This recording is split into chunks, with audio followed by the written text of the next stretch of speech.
तो रेडी हो जाओ होम साइंस वाली दीदी, क्योंकि इस वीडियो में हम करने वाले हैं क्लास 12 होम साइंस चैप्टर 2, जिसका नाम है नैदानिक पोषण और आहारिकी। तो नैदानिक पोषण और आहारिकी को हम वन शॉट में ख़त्म करने वाले हैं, यानी कि एक वीडियो में इस चैप्टर को पूरे अच्छे तरीके से अपने भाषा में समाप्त करने वाले हैं। तो वीडियो को अंत तक ज़रूर देखिएगा मेरे भाई। और एक बात और, इसमें नोट्स फ्री प्रोवाइड किया जाएगा, तो आपका कीमती समय नष्ट न करते हुए हम शुरू करते हैं नैदानिक पोषण और आहारिकी। तो सबसे पहले जानते हैं भोजन होता क्या है। देखिए, भोजन वह पदार्थ है जिसे हम खाते या पीते हैं। भोजन क्या है? जिसे हम खाते या पीते हैं उसको हम भोजन बोलते हैं। भोजन से हमको क्या मिलता है? शरीर को ऊर्जा मिलता है, पोषण मिलता है। ये किसके लिए आवश्यक है? हमारे शरीर के लिए आवश्यक है। तो सर, भोजन किसको बोलेंगे? जिसे हम खाते और पीते हैं, जिससे हमको ताकत मिलता है, जिससे हमको विटामिन मिलता है, उसी को बोलते हैं भोजन। क्या इजी है? अब समझते हैं न्यूट्रिशन क्या होता है, यानी कि पोषण क्या होता है। शरीर को स्वस्थ और मजबूत रखने के लिए भोजन से, अगर अपने लोग को अपने शरीर को क्या रखना है? स्वस्थ रखना है, एकदम मजबूत रखना है, तो हम अपने क्या करते हैं? खाना खाते हैं। तो खाना में जो एकदम पोषक तत्व होता है, एकदम अच्छा वाला पोषक तत्व लेते हैं ना, जैसे मल्टीविटामिन होता है, कैल्शियम होता है, ये सब ले लेते हैं। इसी लेने के प्रक्रिया को पोषण कहते हैं। और यहाँ क्या लिखा गया है, यानी कि शरीर को स्वस्थ रखने के लिए हमको क्या ज़रूरत है? पोषण की ज़रूरत है। यानी कि अगर हमारे बॉडी में पोषण कम है तो हमारा शरीर एक तो बीमार भी रहेगा और साथ में हम मजबूत भी नहीं रहेंगे। तो पोषण किसको बोलेंगे? फिर से समझते हैं पोषण किसको बोलेंगे।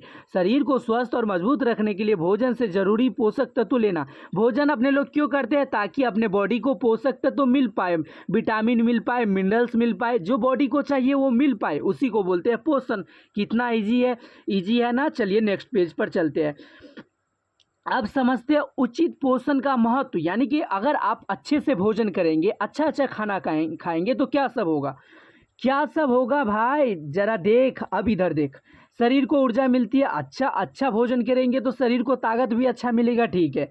बीमारियों से लड़ने की क्षमता बढ़ती है। हाँ सर, अगर अच्छा भोजन खाएंगे ना, अच्छा तो क्या होगा? आपको ज़्यादा बीमारी नहीं होगी, यानी कि बीमारी जो से बॉडी खुद लड़ लेगी, आपको लड़ने की ज़रूरत नहीं है। शारीरिक वृद्धि और विकास ठीक से होता है। हाँ, हमारा हाइट अच्छे से बढ़ेगा, हमारा जो भी सिस्टम होता है वो सब अच्छे से काम करेगा, अच्छे से बढ़ेगा। हमारा बॉडी में क्या होगा? ग्रोथ होगा, यानी कि वृद्धि होगा। कब? जब हम अच्छे से खाना खाएंगे। अच्छा खाना खाएंगे तभी ना होगा भाई। हाँ, तभी हो सकता है। शरीर का वजन संतुलित रहता है और शरीर का वजन न ज़्यादा घटेगा न ज़्यादा बढ़ेगा, एकदम मीडियम में रहेगा हमारे जैसे। यानी कि उचित कब ऐसा रहेगा? जब आप उचित पोषण कीजिएगा, यानी कि अच्छा से भोजन खाइएगा। अच्छा, ऐसा नहीं है कि आप चले जाइए क्या समोसा खाइए, चाउमीन खाइए, पिज़्ज़ा बर्गर खाइए। ये सब अच्छा पोषण थोड़ी ना हुआ। इससे पोषण तो मिलता ही नहीं है, जहाँ तक कि नुकसान ही है बॉडी के लिए ये सब। अब समझते अपर्याप्त पोषण का नुकसान। अगर मान के चलिए अपने लोग पोषण नहीं ले रहे खाना में, तो क्या क्या नुकसान हो सकता है? देखिए, शारीरिक विकास रुक सकता है। हाँ सर, आप ना अगर क्या हो जाएंगे, अगर आपका हाइट नहीं बढ़ रहा है तब तो औरों नहीं बढ़ेगा। अच्छा खाना तो खा ही नहीं रहे तो भुटबा का भुटबे रह जाइएगा। हाँ, इसलिए ये चाउमीन पिज़्ज़ा बर्गर छोड़िए और देसी खाना अपनाइए।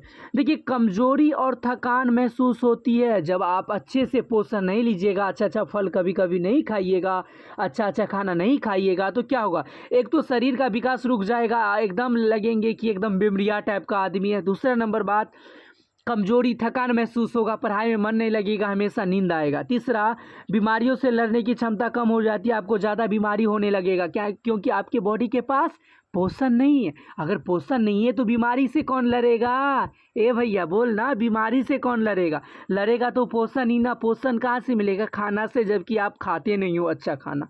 उसके बाद है, बच्चों में वृद्धि और विकास पर बुरा असर पड़ सकता है। अगर जो बच्चा है, यानी कि जो 2-3 साल का बच्चा है, अगर उसको अच्छा से पोषण नहीं मिल रहा है तब तो हो सकता है वो उसको बहुत टाइम लग जाएगा, वो ज़्यादा बढ़ेगा भी नहीं, ये सब हो जाएगा। यानी कि शरीर का वृद्धि जो भी होता है वो रुक जाएगा, मतलब उस पर बहुत बड़ा प्रभाव पड़ेगा। रुक जाएगा तो समझते हैं ना कितना बड़ा प्रभाव पड़ेगा। अब समझते हैं नैदानिक पोषण क्या होता है, जो चैप्टर का नाम था। सर, इसको नैदानिक पोषण को इंग्लिश में कहते हैं क्लिनिकल न्यूट्रिशन। इन्हें यानी कि अपने लोग क्लिनिक खोलने वाले हैं कि ये तो प्लस का साइन है, ये भैया यहाँ डॉक्टर आने वाला है का? नहीं, अपने लोग बनने वाले हैं।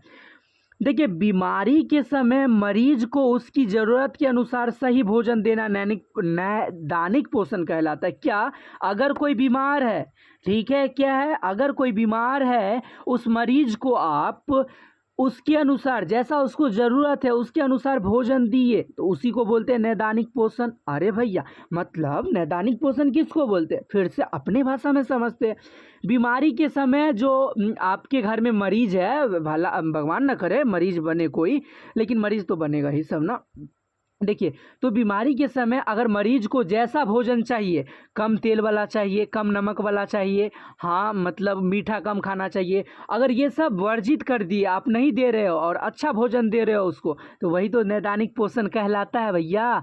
नैदानिक पोषण क्या कहलाता है? मैं फिर से बताता हूँ कि अगर कोई मरीज बीमार है और उसको खाना खाना है विदाउट नून वाला, यानी कि बिगर नून का, वैसे नून नहीं मना करता है लेकिन बिना तेल का, बीपी वाला को कहता है बिना तेल का खाना खाना है, ठीक है, तो उसको क्या करना होगा? बिना तेल का खाना दे रहा है, इसका मतलब उसी को बोलते हैं नैदानिक पोषण। आप समझते हैं नैदानिक पोषण का महत्व क्या होता है? नैदानिक पोषण का महत्व क्या होता है सर? देखिए, बीमारी से जल्दी ठीक होने में मदद करता है नैदानिक पोषण। अगर आपको मरीज को जैसा खाना चाहिए वही खाना दे रहे हैं, तो ये क्या करेगा? उसका बीमारी जल्दी ठीक हो जाएगा। दूसरा, शरीर को आवश्यक पोषक तत्व देता है, हाँ, क्योंकि डॉक्टर वही खाना बताएगा जो ज़्यादा से ज़्यादा जिसमें क्या रहेगा? पोषक तत्व रहेगा, और वो शरीर को जल्दी से पोषक देगा, जिसके कारण जल्दी से आप ठीक हो पाएंगे। शरीर की कमजोरी दूर करने में सहायक होता है। जो शरीर कमज़ोर रहता है मरीज का, उसका कमजोरी क्या हो जाएगा? दूर हो जाएगा, क्योंकि उसको बोलेगा क्या खाना खाओ, तो खाना खाओ तो एकदम पोषण वाला खाना सब। बीमारी दोबारा होने के खतरे को कम करने में मदद करता है। अगर अच्छा से अगर आप इलाज कराए, अच्छा अच्छा खाना खाते हैं, तो बीमारी आपको दोबारा हो भी नहीं सकता है, हाँ, होगा भी नहीं, जल्दी होना भी नहीं चाहिए। अब समझते हैं आहिरिकी क्या होता है। आहिरिकी क्या होता है बताना मास्टर? बताते हैं ना, जरा सब्र कीजिए। देखिए, यह वह विज्ञान है, अच्छा, आहिरिकी एक विज्ञान है, ठीक है, जिसमें व्यक्ति की आयु, स्वस्थ, बीमारी और शरीर की आवश्यकता के अनुसार उचित भोजन का चयन और योजना बनाई जाती है। सर, आहिरिकी क्या है? यह एक विज्ञान है जिसमें यह देखा जाता है कि कितने साल के हो तुम, क्या तुम बीमार हो, बीमार हो तो कैसा खाना खाना चाहिए, कैसा खाना बनाना चाहिए, ये सब नियम बनाता है, योजना बनाता है, इसी को बोलते हैं आहिरिकी। क्या इजी है? इजी में समझे। अब समझते हैं पोषण तथा स्वास्थ्य का संबंध कैसे होता है। पोषण तथा स्वास्थ्य का संबंध जानते हैं।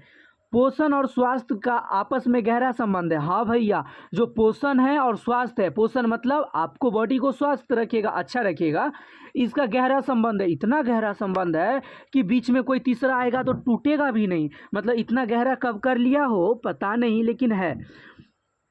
देखिए, संतुलित और पौष्टिक आहार लेने से शरीर को आवश्यक पोषक तत्व मिलते हैं और व्यक्ति स्वस्थ रहता है। बिल्कुल, अगर आप अच्छा व्यवहार लीजिए, मतलब अच्छा आहार लीजिएगा, पौष्टिक आहार लीजिएगा, तो शरीर को क्या होगा? आवश्यक पोषक तत्व मिलते हैं, और इससे क्या होगा? व्यक्ति स्वस्थ रहता है। व्यक्ति कैसा रहेगा? स्वस्थ रहेगा। तो संबंध की अगर आपको पूछेगा कि पोषण तथा स्वास्थ्य का क्या संबंध है, तो भैया जितना अच्छा भोजन कीजिएगा उतना अच्छा पोषण, जितना अच्छा पोषण रहेगा उतना अच्छा स्वास्थ्य। कितना इजी है भैया, जितना अच्छा भोजन उतना अच्छा पोषण, उतना अच्छा स्वास्थ्य रहेगा। ये तो समझ गए ना। आगे बढ़ते हैं। अब जानते हैं न क्या लिखा गया है, नैदानिक पोषण तथा आहिरिकी का महत्व। अच्छा, नैदानिक पोषण क्या होता है, आहिरिकी क्या होता है, फिर से समझते हैं, और इस दोनों का महत्व क्या है देख लेते हैं। नैदानिक पोषण में रोगी की बीमारी के अनुसार भोजन दिया जाता है। अच्छा, नैदानिक पोषण में क्या हो जाता है?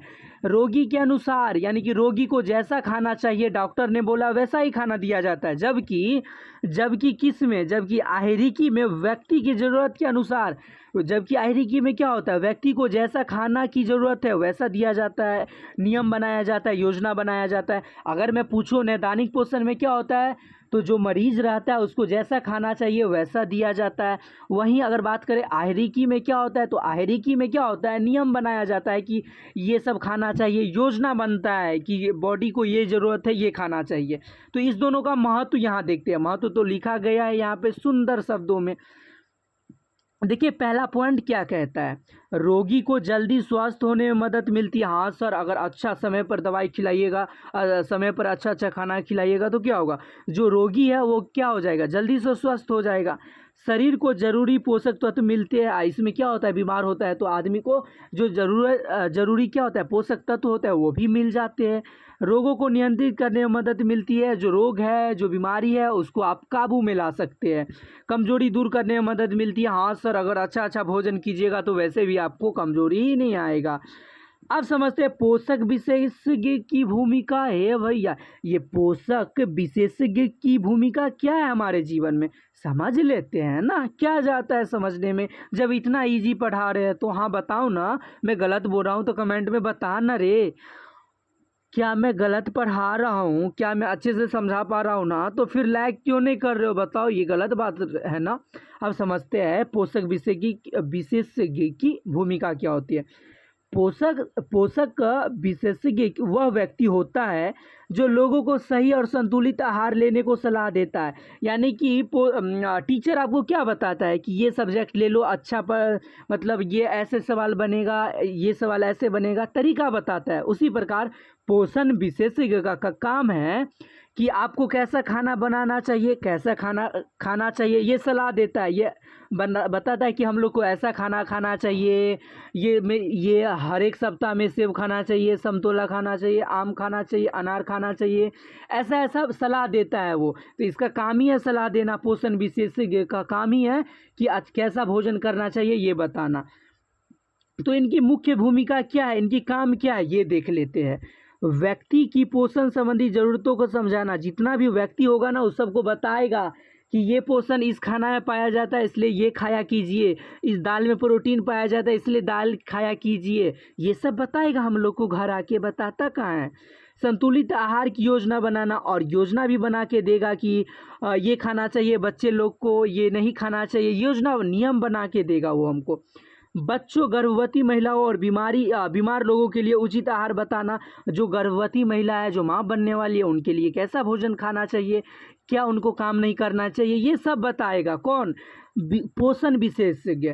लोगों को स्वस्थ भोजन और सही खान पान के प्रति जागरूक करना। ये बताया कि अपने लोग जो भोज खाने जाते हैं कितना तेल रहता है, तो ये सब क्या, ये सब खराब है, तो हम लोग को इसके प्रति जागरूक करेगा, बताएगा कि ये सब हमको नहीं करना चाहिए। अच्छा खाना पान करना चाहिए, अच्छा खाना पान है यानी कि खान पान। अब आहार चिकित्सा क्या होता है वो देख लेते हैं, यानी कि डाइट थेरेपी क्या होता है। आहार चिकित्सा, आहार चिकित्सा का अर्थ है बीमारी के अनुसार उचित भोजन देकर रोगी के स्वास्थ्य में सुधार लाना। यानी कि आहार चिकित्सा कौन होता है, आहार चिकित्सा क्या होता है, अगर किसी आदमी को बीमारी है उसके अनुसार भोजन देंगे और अगर वो ठीक हो गया तो उसी को बोलते हैं आहार चिकित्सा। आहार चिकित्सा भी क्या करेगा, करेगा, अपना सलाह ही दे सकता है और क्या ही कर सकता है ये सब। अब समझते हैं, क्या समझते हैं आहार चिकित्सा का उद्देश्य। ठीक है, आहार चिकित्सा का उद्देश्य क्या है, क्यों बनाया गया है, क्या काम से आया है, जरा पूछो इनसे। देखिए, आहार में बदलाव करना ताकि बीमारी को सही किया जा सके, ये बताएगा आहार चिकित्सा कि कब कौन खाना बदलाव करना है। आप ज़्यादा चीनी खा रहे हैं, इसका मतलब अब आपका फेस पर पिंपल आने लगेगा। आप ज़्यादा नटखट कर रहे हैं, अरे भैया नटखट तो ये बीमारी थोड़ी ना हुआ। उसके बाद है आहार के लिए सुझाव देना तथा अपनाने के लिए प्रेरित करना। आहार चिकित्सा यानी कि आहार डॉक्टर हम लोग को भोजन के बारे में बताएगा कि कैसा खाना लेना चाहिए, कैसा हम लोग को खाना चाहिए, ऐसा बताएगा। रोगी को स्वस्थ होने में मदद करना, और ये भी करेगा कि अगर कोई बीमार है तो उसको पूर्ण रूप से कहेगा कि ये खाना छोड़ दो, वो खाना छोड़ दो, वो तुम ठीक हो जाओगे। रोग की स्थिति से को बिगड़ने से रोकना, अगर बीमारी ज़्यादा बढ़ रहा है तो ये भी उसका काम है आहार चिकित्सा का कि इसको कैसे भी करके रोकना। आप समझते हैं आहारिकी के अध्ययन से व्यक्ति के सक्षम, अगर मान के चलिए आहारिकी का ज्ञान ले लिए, यानी कि भोजन के बारे में आप सब नॉलेज ले लिए कि दाल में प्रोटीन पाया जाता है, सेब में नींबू में विटामिन सी पाया जाता है, हमको ये खाना चाहिए, ये खाना चाहिए, वो खाना चाहिए। तो क्या अगर ये सब पता हो जाएगा तो क्या हो जाएगा हमारे साथ, हमारे जीवन में क्या बदल जाएगा, देखते हैं क्या बदल जाएगा। संतुलित आहार का ज्ञान प्राप्त होता है, अगर मान के चलिए ये पढ़ लिए तो हमको क्या होगा, कैसा आहार हम लोग को खाना चाहिए, ये ज्ञान तो रहेगा ना कम से कम। भोजन में पाए जाने वाले क्या लिखा है, भोजन में पाए जाने वाले पोषक तत्वों की जानकारी मिलती है। हाँ, ये भी पता रहेगा कि नींबू खा रहे हैं तो विटामिन सी मिल रहा है, दाल खा रहे हैं तो प्रोटीन मिल रहा है। ये भी पता रहेगा कब, जब हम आहारिकी का अध्ययन करेंगे, भोजन के बारे में पढ़ेंगे तब। अपनी आवश्यकता के अनुसार उचित भोजन चुनने की क्षमता आती है। अगर मान के चलिए, अगर सभी नॉलेज रहेगा खाना के बारे में, तो उसके बाद अपने दुकान में जाइएगा और बोलिएगा कि हमको ना ये खाना चाहिए क्योंकि हमारे बॉडी में ये कमी है, तो ये मिलता है सेब से, तो हमको सेब खाना चाहिए। तो हर एक बार डॉक्टर से थोड़ी ना पूछना पड़ेगा, तब अपने आप एक समझदार इंसान हो जाइएगा, अच्छे इंसान हो जाइएगा। हाँ, विभिन्न रोगों से उचित आहार का ज्ञान होता है और आपको ये भी पता चल जाएगा कि अच्छा इसको शुगर हुआ है बीमारी तो चीनी नहीं खाना चाहिए, ये भी सभी पता रहेगा। अगर इसको बीपी बढ़ा है तो एमलो से 5 mg लेना चाहिए, ये भी पता रहेगा। ये सब जानकारी हो जाएगा। इसलिए हम लोग को क्या करना चाहिए, आहारिकी का ज्ञान लेना चाहिए। आप लोग लेंगे ना, कब ले रहे हैं ये बताइएगा। वैसे हम दे ही रहे हैं, लेने की ज़रूरत नहीं है।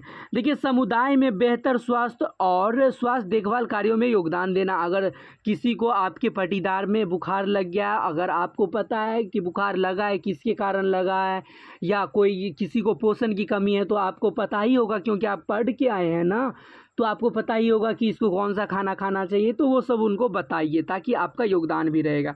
अब समझते हैं पोषण मूल्यांकन क्या होता है। रे भैया, नोट्स अच्छा लग रहा है ना, डिजाइन सब देखने में, देखिए तो कितना सुंदर बनाया गया।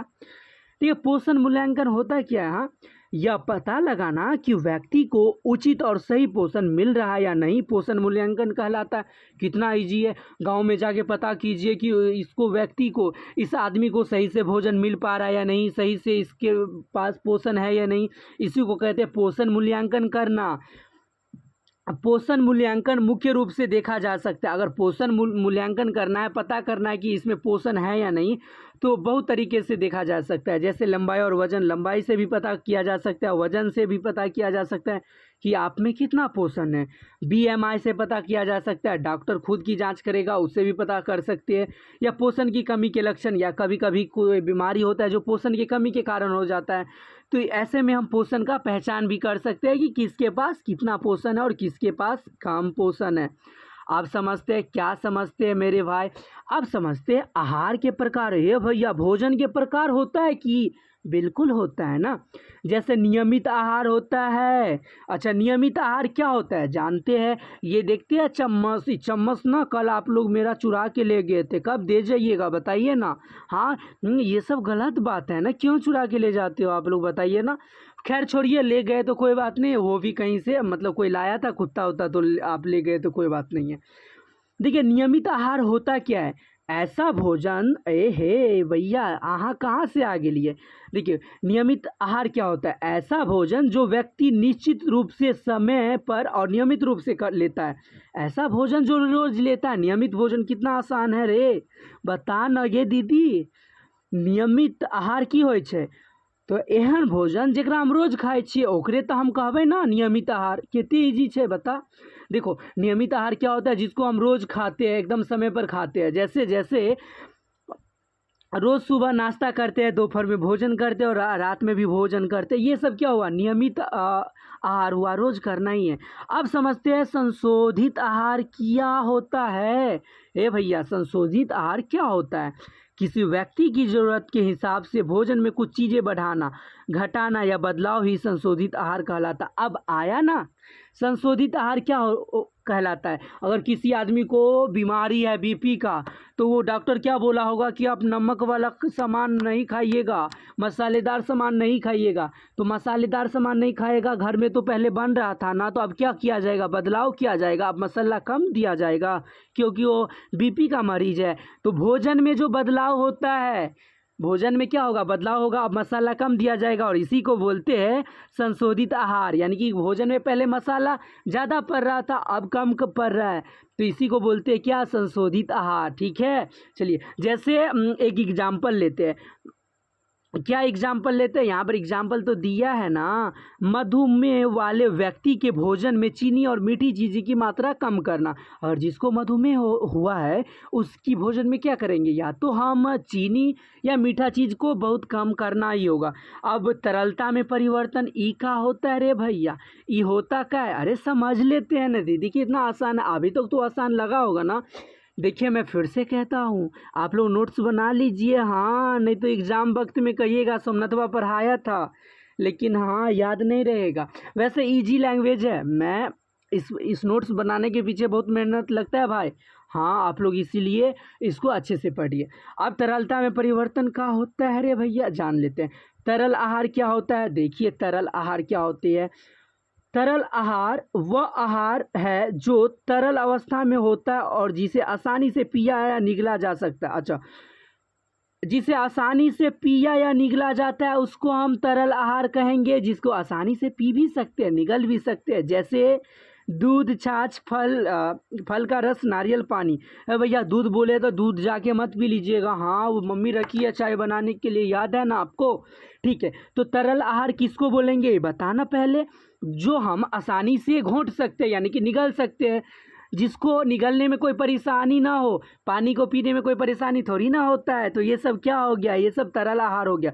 सर सामान्यतः बीमार व्यक्ति को दिया जाता है तरल आहार, अपने लोग भी पीते हैं ऐसा नहीं है, लेकिन बीमार व्यक्ति को कहा जाता है डॉक्टर लोग कि आप लोग ना नारियल पी लीजिए, छाछ खा लीजिए, अभी फल का रस पी लीजिए, लेकिन क्या कीजिए अभी जो है ना आप प्रेशर वाला खाना मत खाइए, यानी कि अभी जो है ना आप क्या चबाने वाला खाना मत खाइए, हाँ ये सब बोला जाता है। अब समझते हैं नरम आहार क्या होता है। देखिए नरम आहार वह आहार है जो आसानी से चबाया और पचाया जा सके। अच्छा, नरम आहार वह आहार है जिसे क्या कर सकते हैं, आसानी से चबा सकते हैं और पचा सकते हैं, जिसमें भोजन को नरम करके दिया जाता है, जिसमें भोजन को एकदम नरम गरम करके दिया जाता है। यह सामान्यतः बीमार या कमजोर या पाचन संबंधित परेशानियों व्यक्तियों को दिया जाता है, जिसके पास दांत नहीं रहता है, जो बीमार वाला व्यक्ति रहता है उसको, जैसे खिचड़ी, दलिया, नरम चावल, केला आदि, ये सब किसको दिया जाता है, मरीज को दिया जाता है, पेशेंट को दिया जाता है। तो नरम आहार क्या होगा, नरम आहार तो भोजन ही रहता है लेकिन भोजन को नरम करके दिया जाता है, ठीक है। हो सकता है जिसका पाचन शक्ति क्या हो, कमजोर हो सकता है जिसके पास दांत ना हो सकता है जो बीमार हो, उसको दिया जाता है नरम आहार। समझ में आ रहा है ना। अब समझते हैं भोजन देने के तरीके, क्या समझने वाले, भोजन देने के तरीके। अच्छा, भोजन देने का भी तरीका है। हम कल देख रहे थे कृष्णा को भोजन दे रही थी, कैसे पता है, करछुल फेंक के। ये कौन सा तरीका है, बिल्कुल सही तरीका नहीं है सर। भोजन देने का भी तरीका होता है, बिल्कुल होता है। देखिए बीमार व्यक्ति को बीमार व्यक्ति को क्या बोला गया, बीमार व्यक्ति को उसकी स्थिति के अनुसार भोजन अलग अलग तरीकों से दिया जाता है। हाँ सर, अगर बीमार है तो उसको हो सकता है अलग अलग तरीके से भोजन दिया जाना, जैसे नली द्वारा भोजन देना। हाँ, अगर जो बीमार है उसको नली द्वारा भोजन भी दिया जाता है, पता है ना। आप सोचे है ना कि पैप द्वारा इसको खाना जा रहा है, हाँ सुने होंगे। देखिए जब व्यक्ति स्वयं भोजन नहीं खा सकता, हाँ क्योंकि वो बीमार है, जब व्यक्ति जो है स्वयं भोजन नहीं खा सकता तब एक विशेष नली के माध्यम से भोजन दिया जाता है। तब क्या करता है, एक विशेष नली के माध्यम से एक नली बनाया जाता है जो कनेक्ट डायरेक्ट माउथ से रहता है, उससे भोजन दिया जाता है। कब, जब वो व्यक्ति क्या हो, स्वयं भोजन नहीं खा सकता तब। उसके बाद सीरा द्वारा भोजन देना। अब सीरा द्वारा भी कैसा होता है, देखिए जब भोजन पाचन तंत्र से नहीं दिया जा सकता, जब भोजन जो है पाचन तंत्र से नहीं दिया जा सकता तब पोषक तत्व को नस के माध्यम से शरीर में पहुंचाया जाता है। तब हमको क्या चाहिए, बॉडी को तो पोषक तत्व देना है ना, और पाचन शक्ति से यानी कि पाचन के जरिए दे भी नहीं सकते तो क्यों ना हम उसको पानी चढ़ा देंगे। अपने लोग डॉक्टर ही बन गए, देखिए ना, ये देखिए अपने लोग पानी तो चढ़ा रहे हैं, अभी तो पानी ये चढ़ा रहे हैं ना, तो अपने लोग आधा डॉक्टर भी बन गए। देखिए ना, अभी भोजन के बारे में भी पता कर लिए तो डॉक्टर तो बने गए महाराज। अब क्या लिखा है, चिरकालिक रोगों के उदाहरण। अब समझते हैं चिरकालिक रोग का क्या क्या उदाहरण है। अच्छा, जैसे मोटापा, ये भी चिरकालिक रोग में आता है रे भाई। अच्छा, मोटापा आता है, मोटापा आता है, कैंसर आता है, मधुमेह आता है, हृदय रोग आता है, अति तनाव आता है। ये सब क्या है, चीरकालिका रोग के उदाहरण है। अगर चीरकालिका रोग को रोकथाम करना है तो क्या करना पड़ेगा, देख लेते हैं मर्दे क्या करना पड़ेगा। संतुलित और पौष्टिक भोजन करें। हाँ सर, एकदम अच्छा सा अच्छा भोजन कीजिएगा। हाँ, दोनों हाथ में चम्मच लेके कीजिएगा, दोनों हाथ से मत खाने लगिएगा। तेल नमक का और चीनी अधिक सेवन ना करें। ये जो तेल नमक और चीनी कर रहे हैं ये ज़्यादा से ज़्यादा मत खाइए। रोज़ व्यायाम और शारीरिक गतिविधियाँ कीजिए, इसके जैसा रनिंग कीजिए रोज़। हाँ, रनिंग कीजिए, व्यायाम कीजिए, शारीरिक गतिविधियाँ टहलिए, लेकिन सुबह में रोज़। धूम्रपान और शराब से दूर रहे। शराब सब नहीं पीना है जी। वैसे आप लोग नहीं पीते होंगे, हमें उम्मीद है कि पीते हैं। नहीं ना पीते हैं, नहीं पीते होंगे। पर्याप्त नींद और आराम ले, अच्छे से नींद भी लेना। ये नहीं कि रात तक चैट चल रहा है, रात तक फ़ोन यूज कर रहा है, ऐसा भी नहीं। एकदम अच्छे से नींद भी लेना होगा, तभी आप क्या बन पाइएगा, बन कुछ नहीं पाइएगा। ऐसा नहीं है कि मोबाइल नहीं चलाइएगा तो आईपीएस बन जाइएगा, पढ़िएगा तभी बन पाइएगा। हम बोल रहे हैं अगर ये सब नहीं कीजिएगा ना तो आप जो चिरकालिक का रोग होता है उसको आप रोकथाम कर सकते हैं इसके ज़रिए। क्या तो यहीं पे आपका सेकंड चैप्टर होम साइंस का ख़त्म हो जाता है। क्या हो जाता है? ख़त्म हो जाता है यहीं पे। तो मैंने पूरा प्रयास किया कि आप लोग को अच्छे से समझाया जाए। आप लोग को अगर अच्छा लगा हो तो वीडियो को भाई साहब क्या कीजिएगा, लाइक कीजिएगा, शेयर कीजिएगा और साथ में सब्सक्राइब ज़रूर कीजिएगा। मिलते हैं नेक्स्ट वीडियो में अगले चैप्टर के साथ।